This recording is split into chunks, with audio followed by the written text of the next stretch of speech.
You're such an asshole.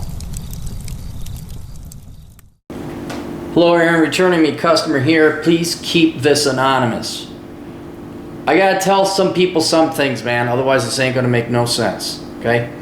You're a man in a STEM field, and since you did some things and stuff, maybe even potentially due to asshole consulting, I don't know. You said you're a previous client, so. Your life has improved tremendously. I work remotely and live in a location-independent lifestyle. I'm currently based in Montreal, having previously lived in New York City. I have a nice bachelor pad and in a high-income neighborhood of the city. I also hit the gym consistently. I've been told by others I'm a pretty good-looking guy. I'm in the best shape of my life. I'm red pill aware, and it's only getting better from there. In other words, I'm a guy who has this shit together. However, there is one area of my life that could still use improvement. I promise this will not be another one of those "how do I get the girls" requests, and let me explain why. I actually have no problem finding dates. It's also not that hard for me to get laid. On average, I sleep with one new girl a month, anywhere from an H. Oh, God. Dude, just say a 9 to a 6. An HB. Just say a 6 to a 9. I'm dating a 7. Everybody, we don't need the HB. It's like the Fujita scale. Remember the Fujita scale? Like there's in my day, it was an F1, F2, F3, F4, and F5. And F1 was the weakest tornado, and F5 was fucking Christ.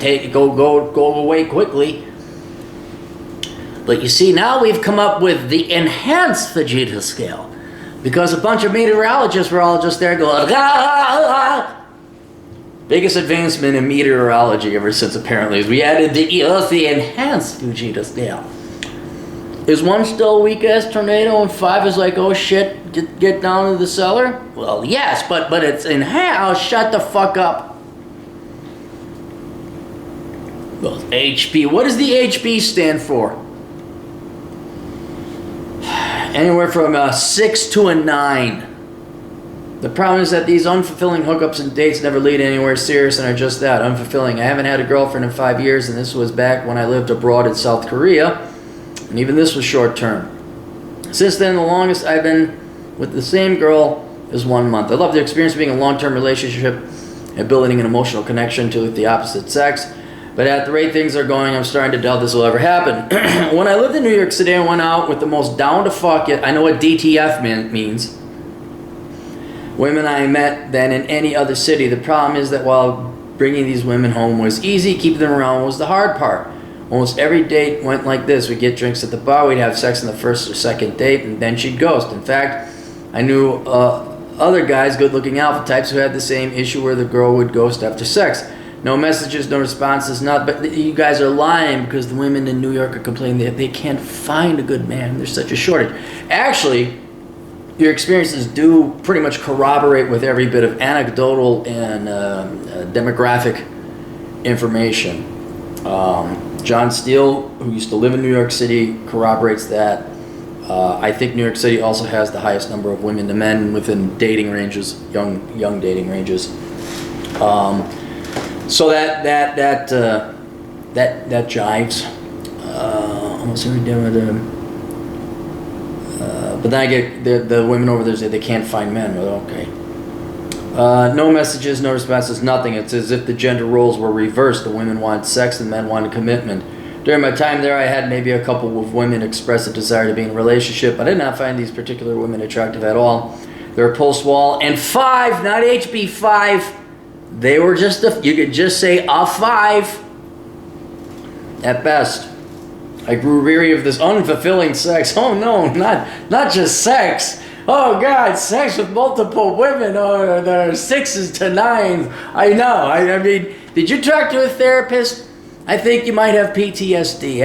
I'm sorry, man. You had to sleep with all those hot women in New York City that just wanted to have frivolous, no meanings, no strings attached sex. You, sir, are a brave man.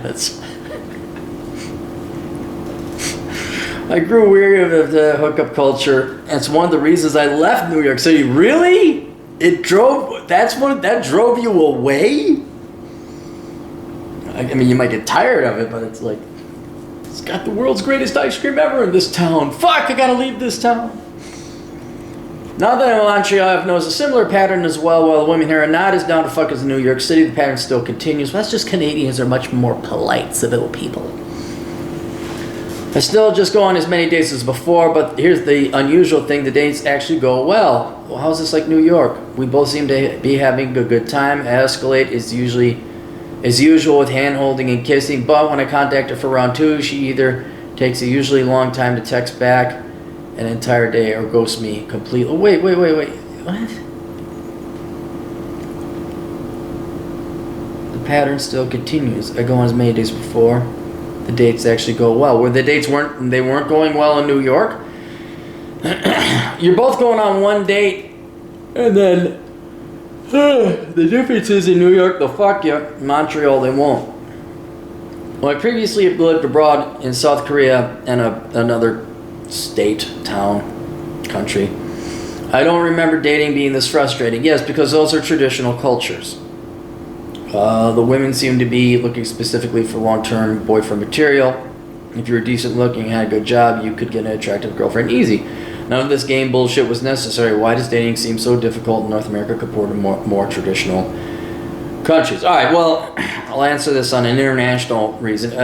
Traditional countries are traditional. They've raised their women that you go find a man, you go do this, you go do that.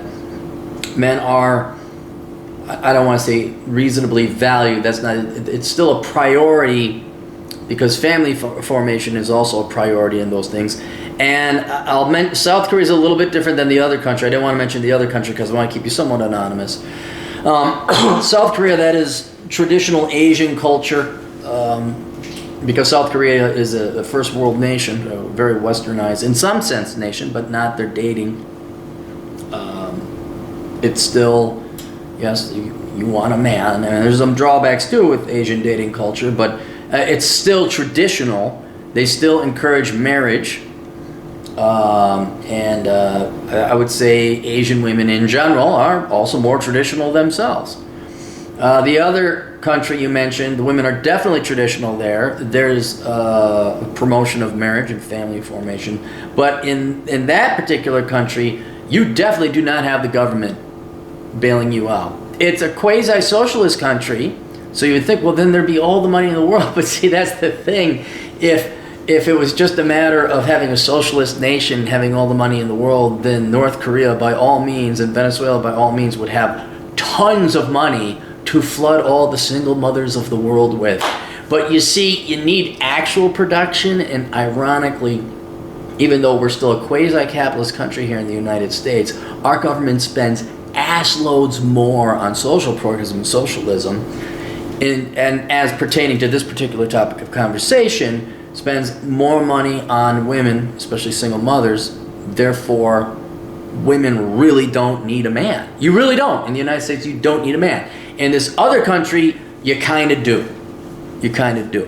And I'm kind of, I know this may shock people, I don't like it if a gal has to be dependent upon a man. Kind of, from a libertarian, truly moralistic standpoint, one can make an argument for traditionalism like that, but the difference between South Korea and that country, South Korean women, it's culture, strong reinforced culture to value men, quote unquote. In the other country, it's the exact same, well, not the exact same culture, but still the traditional culture, reinforcing family formation, value men, find a man, men are good. But there ain't no freaking government money going to bail you out in that country.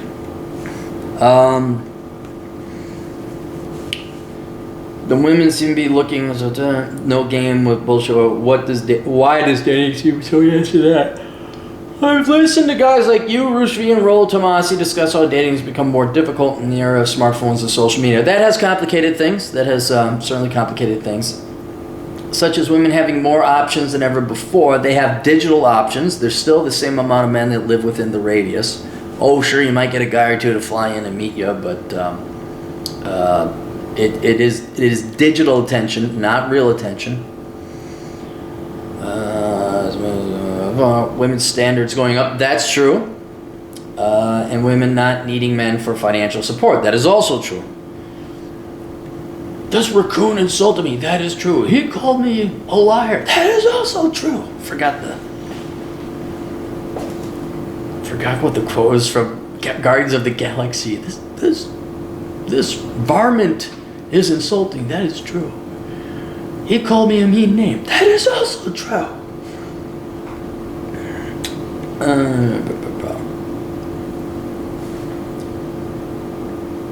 I'm starting to believe this is true. Yeah, it is true.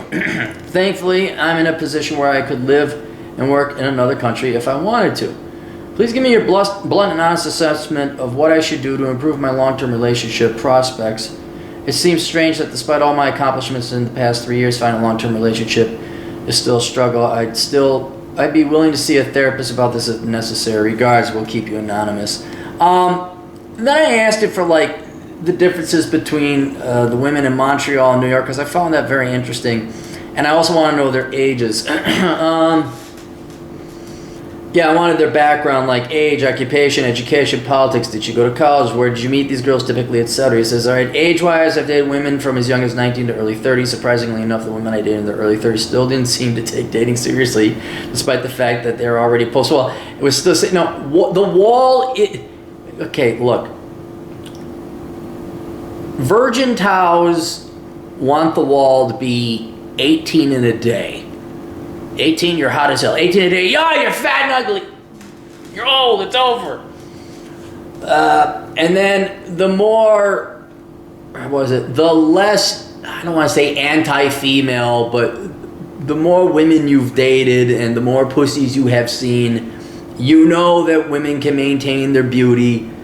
Oftentimes, not always, but oftentimes it's not uncommon to see a woman who's attractive in her 40s. It happens. And if you're in New York, I'm going to assume these women, kind of like LA, are very vain. But at the same time, that vanity puts them on the treadmill and they dress up nice and they present themselves. So they could still pull tail. There's also the concept of the alpha widow, where, especially in this cacophony of only having sex and never trying to find a boyfriend, they think that at any point in time they can cash out their chips and nab themselves a husband from Connecticut. What happens is, I don't know how old you are, but let's say you're 30. A 30-year-old like you might meet a really hot 40-year-old woman. And you'll bang her, and she'll think, oh, look, I still got it. I can cash in at any time. What they don't realize is that, well, men only want to fuck them by that time, which is more or less true, unless you're a 60-year-old, but they're still dating in what your mind is post-wall when they're really not post-wall. They're still attractive women. They can still pull some male tail. Male tail. Ha-ha! How to pull male tail. The book for women by Aaron Clary. Be happy, Finn. Have your ass back up into this long hair and be nice. There you go. It'll be a book that big.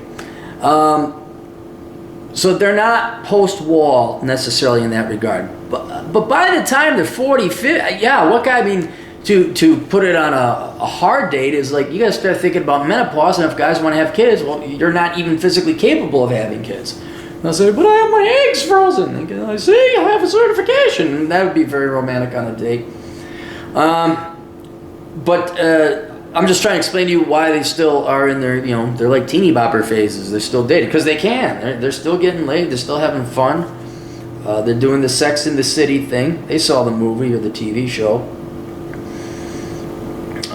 They didn't seem to take it despite their post-wall and still signal with no kids. They're not post-wall. They're still attractive. You can have women in their early 30s be attractive. There was this one 31-year-old that specifically stated that her career and education were the most important things in her life, and she would take business classes at night for fun. She already had a career as a serious STEM profession.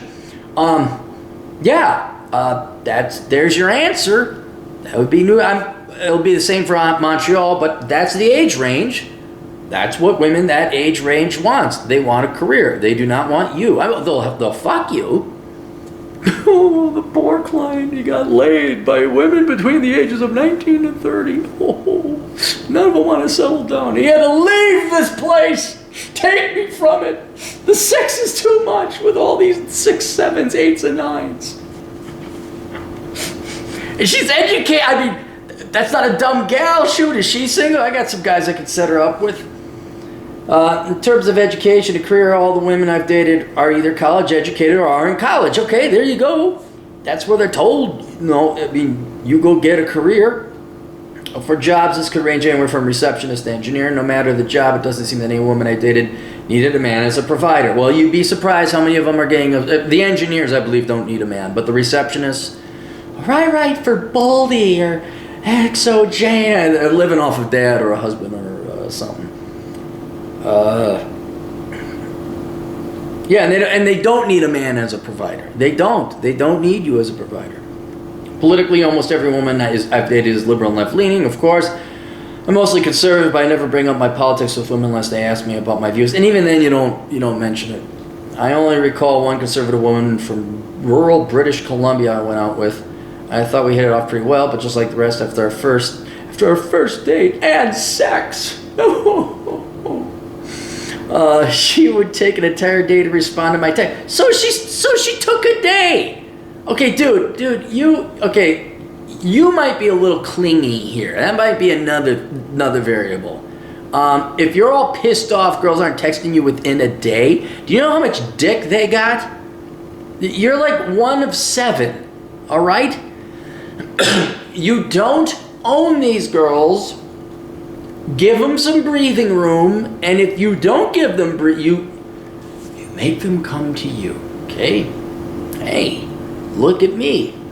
I'm Bob Bobson, and I'm a dentist, and I like cycling down by the Hudson River, and I take tango classes at night, and I take in the theater and a play, and then I do jujitsu occasionally. I'm looking, would you like to go out? Yeah, well, here's my number. And then next day, that bitch didn't fucking call me. You go, you say the same thing, and if she likes Bob, the dentist who does jujitsu and takes in a theater or a play, she'll contact him, but these gals are busy too. They got jobs. I mean, when I think New York, I don't think people lying around like in Tacoma or Seattle or Portland. I think people, albeit leftist and liberals, they got hustle, including the women. Especially if you're talking professionals and college-educated gals, yeah, they're gonna be busy. They're gonna be occupied. So that's your fault, and that is part of the problem right there. So you got to give them time. And dude, I've had gals like, it's not how long they respond; it's if they respond. I always play bowling court or ping pong or tennis or whatever you want to call it. But I contacted the girl. I'll hear back from her when I hear back from her. If it's never, I guess we're never going out. But sometimes like, oh my God, I was in the hospital, which rarely happens. I know I wrote an article, but one time a girl was in the hospital. But that was only one time. But they've gotten back like, oh yeah, I've been busy. And like, hey, is that date something? Yeah. You know why they, and then because I'm like, bitch, where the fuck are you? Where am I going? Oh my God, I gotta get married. So you need to chill the fuck out there, okay? Hit the ball. If they don't serve it back, wasn't meant to be. And when they call you, hey, what's going on? Yes, I'm Bob the dentist. Well, I would love to take you to a jiu-jitsu mat. Yes, would Friday work? Oh, it wouldn't work? Oh, how about Saturday? Saturday wouldn't work? Don't fucking lie to me, bitch! Just Sunday, I'll bet. See you Sunday. They'll smell it on you, man. They'll smell it. And then where do you meet them? You meet them with a combination of cold approaching at cafes and parks. Language exchange meetups. That's an interesting one. There's one. Take that note there, guys. Maybe that's something you guys can. Language meetup. Have no fucking interest in the language. Oh, yeah. I couldn't wait to learn Swahili. Yeah, it's always been a dream of mine, yeah. And dating apps. I'm not a big fan of going out to nightclubs, bars, and music festivals. There you go. As much as I used to. I'm not sure if this is a result of me getting older. Yeah, that too. But the women I've met from those types of venues are incredibly rude and obnoxious. No! Bitch shields up. At this point, I want to just have sex and go to sleep. And then I see I'm not familiar about Montreal. Montreal is considered the fashion capital of Canada. I'd say a lot of young people dress like hipsters like they do in Brooklyn, New York, when they're not terribly fashionable. I've never seen so many tatted up people in my life. Both men and women, Montreal women tend to be attracted to the bad boy types with tribal tattoos and a man bun. Okay, that's a little bit different. All right, one, what is in your control is to stop fucking being so controlling and expecting women to get back to you in a day's time. Hit the ball over and then you go live your life. And many a times I had it where several girls would call back, and because back in the day it was calling. And I'd be like, oh fuck, what the fuck is this one racing through my mind? And then she'd mention, I don't know, First Avenue. Oh yeah, it's great. How you doing? Well, yeah, this is Aaron. This is Jessica. Hey, what's going on? Oh, yeah. Like 5 minutes of the conversation. Give me a fucking clue. Drop a noun. Drop a variable. Let me know where. I said, hey, what was that place that we met? I forgot the name of it. The library? Yeah, the library. Smooth Cappy back when he was 20 years old. Oh, God. The library.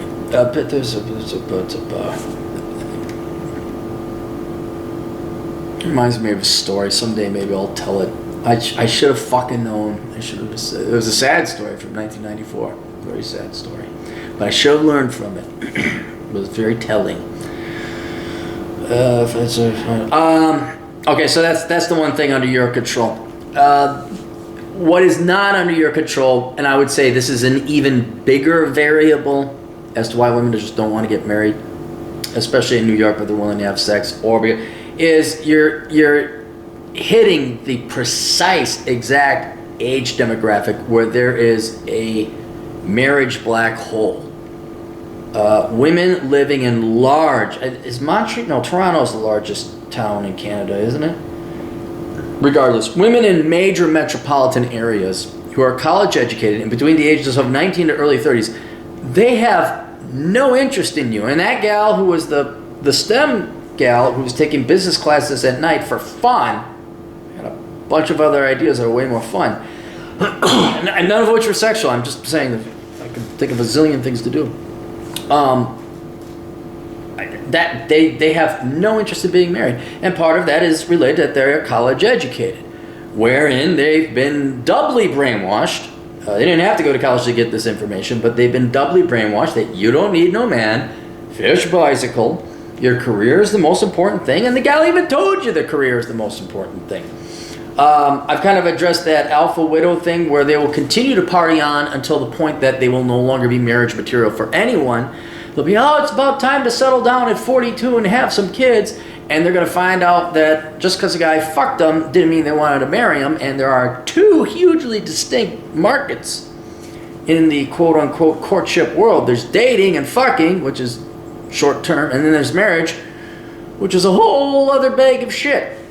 And then that's where you hear the why can't I find a man? It goes from I don't need no man, fish bicycle trademark to why can't I find a man? But yeah, there's no, and you're in that age, I don't know what your age are, but I'm going to assume you're like in your late 20s. You're in that same age demographic where none of the women within your dating range want to get married, and especially not in major towns like that.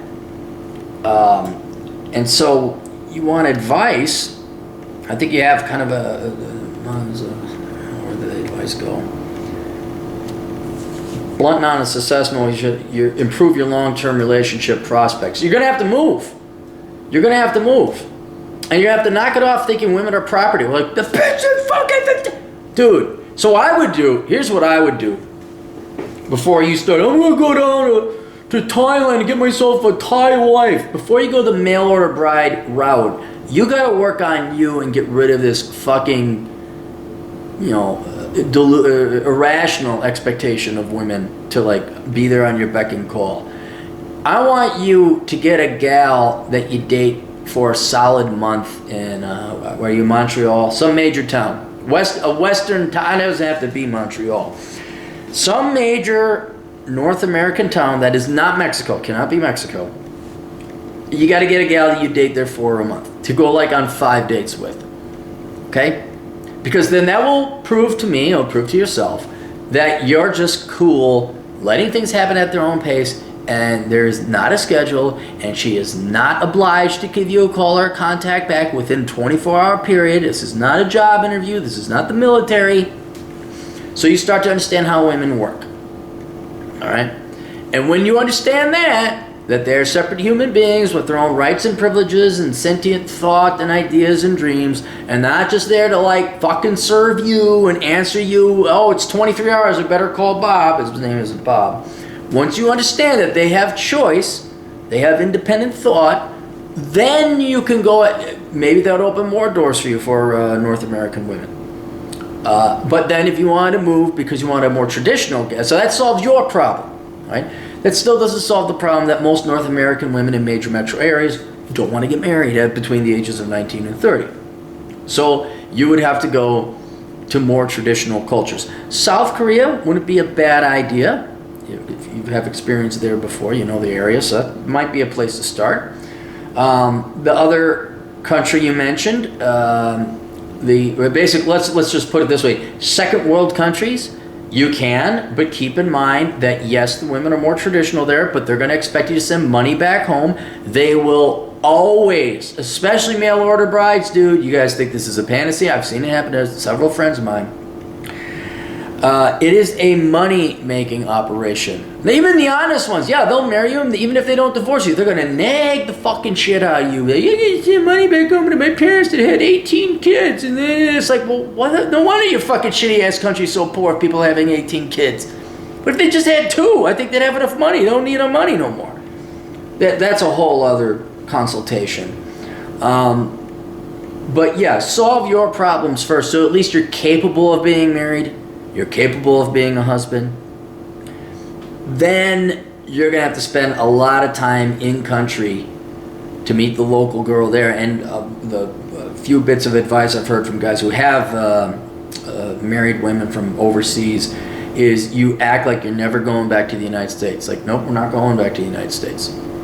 Because if they find out you're going back, they're all... We hate the white man, but boy, we really will suck your dick for a green card and move to your country. Holy shit, we can't wait to get there. But we hate you. You're the problem of everything. We just really, really, really want to get into that civilization that you built. Yeah, man, that's what I would do. So see if changing your tactics and your attitudes will improve your results in the United States and Canada. And if that does, well, then maybe you don't have to go overseas. Maybe you can, although I don't think you're, statistically speaking, very, very, very, very, very few women your age want to get married. And they're not going to want to get married until basically you wouldn't want to marry them. Especially if you wanted to have kids. Especially if you want to have a family. Because that's got to happen. You know, if you want more than one kid, we're definitely talking before 35. Definitely. I know there's one gal who had 2 kids and shut the fuck up, we know that the lady in Brazil had a perfectly healthy baby at 60. We know age is just a number, right? Ignore biology, statistics, or menopause. I know. I got the memo. I got it. All right, that's it. Questions, answers, assholeconsulting.com. We'll see you guys later. Toodles.